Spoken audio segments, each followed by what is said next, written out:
CBI என்ன செய்தது நாட்டு மக்களுக்கு தெரியாதா?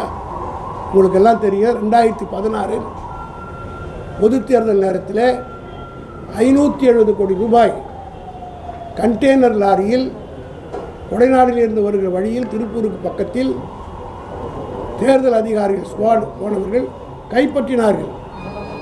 2016 தேர்தல் நேரத்தில் ₹1 ₹2 இல்லை, 570 கோடி. அது யாருடைய பணம் என்று அன்றைக்கு திராவிட முன்னேற்ற கழகத்தின் சார்பில் நாங்கள் குரல் எழுப்பினோம். யாரும் பதில் சொல்லாத காரணத்தினால் நீதிமன்றத்தை நாடி சென்னை உயர்நீதிமன்றம் அதை சிபிஐ விசாரணைக்கு உத்தரவிட்டது. 2017 உத்தரவிட்டது. இன்றைக்கி என்ன வருஷம்? 2024. ஏறத்தாழ 8 வருஷமாகிறது. இந்த சிபிஐ இன்னும் எஃப்ஐஆர் கூட போடல. அந்த 570 கோடி ரூபாய் பணம் யாருடையது என்பது இதுவரையிலே வெளியிடவில்லை.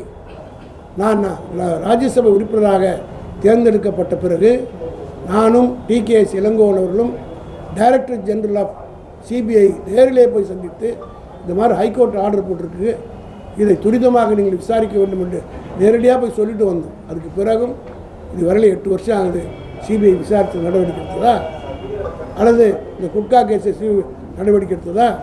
ஆனால் அதே நேரத்தில் சிபிசிஐடி இடத்தில் ஒப்படைக்கப்பட்ட பிறகு உடனடியாக எல்லா வேலையும் இப்போ நடந்து கொண்டிருக்கிறது.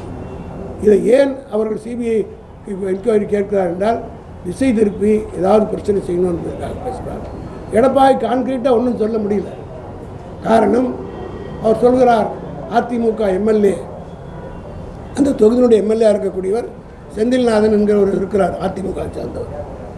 அவர் அந்த தொகுதியில் 3 வருஷமாக எம்எல்ஏ இருக்கிறார். இந்த கள்ளச்சாராயம் விற்றாங்கன்றது அவருக்கு தெரியுமில்ல. அவரே சொல்கிறார், எடப்பாடியே சொல்கிறார் 2 நாளைக்கு முன்னாடி கொடுத்தாங்கன்னு அவர் சொல்கிறார். இன்னொரு இடத்துல 7 நாளைக்கு முன்னாடியே சொன்னார். அப்போ 7 நாளைக்கு முன்ன எஸ்பிக்கு சொன்ன இந்த செந்தில்நாதன் உடனடியாக நான் கூட ஜெயலலிதா மேலே புகார் கொடுத்தேன், எடப்பாடி மேலே விஜிலன்ஸில் போய் கம்ப்ளைண்ட் கொடுத்தேன். உடனடியாக கொடுத்துட்டு ப்ரெஸ்ஸை மீட் பண்ணி ப்ரெஸ்ஸில் சொல்லுவேன், ப்ரெஸ்ஸில் எல்லாத்தையும் வெளிவரும். அதுபோல் அதிமுக எம்எல்ஏ செஞ்சாரா? உங்களிடத்தை சொல்லியிருந்தால் நீங்கள் போட்டிருப்பீங்கல்ல, அது சிஎம்னுடைய நாலேஜுக்கு வந்திருக்குமில்ல, உடனடியாக நடவடிக்கை எடுத்துருக்கலாமில்ல. ஆக சப்ரஷன், இவரையும் சப்ரஸ் பண்ணதுக்கு இவரும் ஒரு உடந்தை தானே. எனக்கு தெரியும், சட்டமன்ற உறுப்பினருக்கு தெரியும் அப்படி என்பதை அவரே ஒத்துக்கொள்கிறார். தெரிந்த ஒருவர் ஏன் காவல்துறைக்கு மனு கொடுத்தேன் என்று சொல்கிறார்? ஏன் பிரஸை கூப்பிட்டு சொல்லலை? சொல்லியிருந்தால் சிஎம்னுடைய கவனத்திற்கு வந்திருக்கும். இந்த முதலமைச்சர் நித்தம் காலையில் எந்த பத்திரிகையில் எந்தெந்த குற்றச்சாட்டுகள் குறைகள் எந்தெந்த இடத்துல வருதோ அதையெல்லாம் உடனடியாக தனி அதிகாரி போட்டு கவனிக்கிறார். எந்த பத்திரிகையில் வந்தாலும் சரி, இந்துவில் வந்தாலும் சரி, தினமணியில் வந்தாலும் சரி, மற்ற பத்திரிகையில் வந்தால் குறைகள் ஏற்பட அதே போல் தான் மாமல்லபுரத்துக்கு பக்கத்தில் ஒரு நறுக்கிற பெண்ணு ஒரு பேட்டி கொடுத்தது டிவியில். அதை பார்த்துட்டு நேரடியாக அங்கே ஆரம்பித்து அதுக்கு நடவடிக்கை எடுத்து அந்த பெண்ணுடைய கோரிக்கையை நிறைவேற்றினார். அப்படிப்பட்ட ஒரு முதலமைச்சருக்கு நீங்கள் சொல்லியிருந்தால் உடனே நடவடிக்கை எடுத்திருப்பார். ஆக இதையெல்லாம் மறைத்துவிட்டு அரசியல் செய்ய வேண்டும் என்ற நோக்கத்தோடு பேசுகிறார். ஆனால் திராவிட முன்னேற்ற கழகத்தை பொறுத்தமட்டிலும் அதில் குறிப்பாக 40க்கு 40 வெற்றி பெற்றதற்கு பின்னால் இதை தாங்கிக் கொள்ள முடியாமல் சில பேர் இதை பூதாகாரமாக்குகிறார்கள். நிர்மலா சீதாராமனை போன்றவர்கள் பொறுப்பற்ற முறையில் பேசுகிறார்கள். திமுகவுக்கு இதுக்கும் தொடர்பு இருக்கிறது என்று சொல்கிறாரே, நான் ஆணித்தரமாக உங்கள் மூலமாக சொல்கிறேன், பாஜகவை சார்ந்தவர்களுக்கு இதில் தொடர்பு இருக்கிறது. நீங்கள் ஆளுகிற பாண்டிச்சேரியில் இருந்தால் இந்த மெத்தனால் வந்தது. பிஜேபி ஆளுகிற அந்த மாநிலத்திலிருந்தும் ஆந்திராவிலிருந்தும் வந்தது என்று சொல்லுகிறார்கள். பத்திரிகையில் வந்தது, ஊடகங்களும் வந்தது, எல்லாரும் சொல்கிறார்கள்.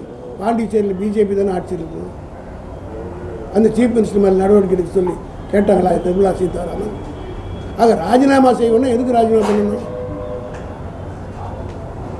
சம்பவம் நடந்த அடுத்த நிமிடத்திலிருந்து தொடர்ந்து நடவடிக்கை எடுத்துகிட்டே வரார். அதிலே அட்மிட் பண்ணிக்கிறார் நம்ம எடப்பாடி. இந்த சம்பவம் நடந்த பிறகு இவ்வளோ சாராயம் அழிக்கப்பட்டது, இவ்வளோ பேர் இவ்வளோ பேரல் பிடிச்சதுன்னு சொல்கிறார். அப்போ இதுலேருந்தே கவர்மெண்ட் ஃபங்க்ஷன் பண்ண ஆரம்பிச்சு அர்த்தம் தானே. நடவடிக்கை எடுக்க ஆரம்பித்து விட்டது என்று தான் அர்த்தம். ஆக இதையெல்லாம் பொதுமக்கள் மத்தியில் அங்கே இருக்கிற மக்களுக்கு நன்றாக தெரியும். யார் இதற்கு காரணம், யார் யார் இருந்தார்கள், அவருடைய பட்டியலாம் ஒன்று ஒன்றா வந்துக்கிட்டு இருந்த வெளியில். ஆனால் திட்டமிட்டு திமுக மீது வழி சொல்ல வேண்டும் என்பதற்காக ராஜினாமா செய்யணும்னு கேட்கிறார். சிபிஐன்னு கேட்குற எடப்பாடி நான் கேட்கிறேன்.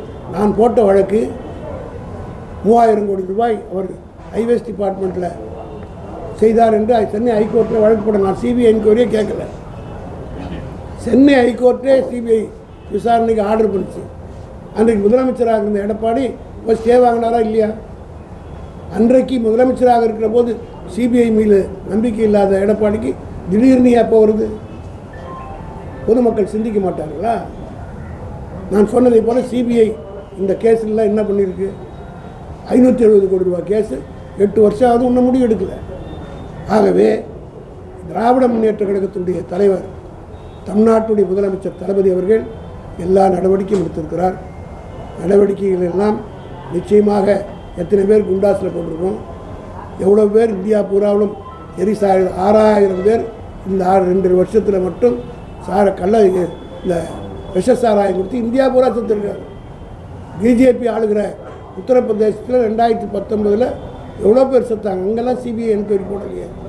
ஏன் குஜராத்தில் நரேந்திர மோடி சீஃப் மினிஸ்டராக இருக்கும்போதே 137 பேர் செத்தாங்க, அங்கேயும் சிபிஐ போடலையே. காவல்துறை, தமிழ்நாட்டு காவல் நான் சொல்கிறேன், இதே சிபிஐ பற்றி அவ்வளோ உயர்வாக பேசுகிறேன்.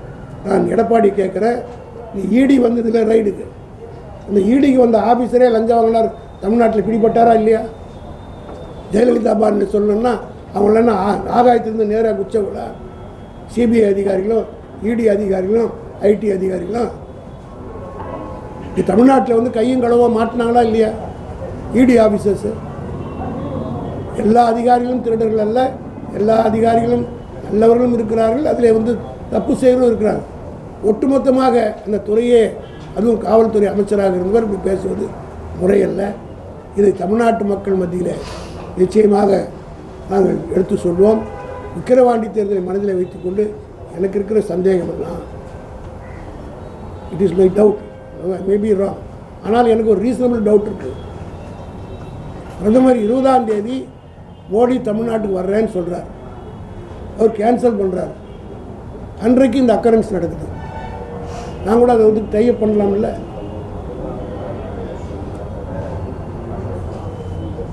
அண்ணாமலை இவ்வளோ துடிப்பதற்கு என்ன காரணம்? சிபிஐனா தப்பிச்சு வச்சிடலாம், இந்தியா பூரா பார்த்தோமே. காலையில் இடி ரைடு போகுது, சாயந்தரம் அவரை போய் பிஜேபி ஆதரித்தா உடனே கேஸ் வாபஸ் ஆகுது. இந்தியா பூரா பார்த்தோமா இல்லையா? ஆகவே இதை மக்கள் மத்தியிலே நாங்கள் எடுத்து பிரச்சாரம் செய்வோம்.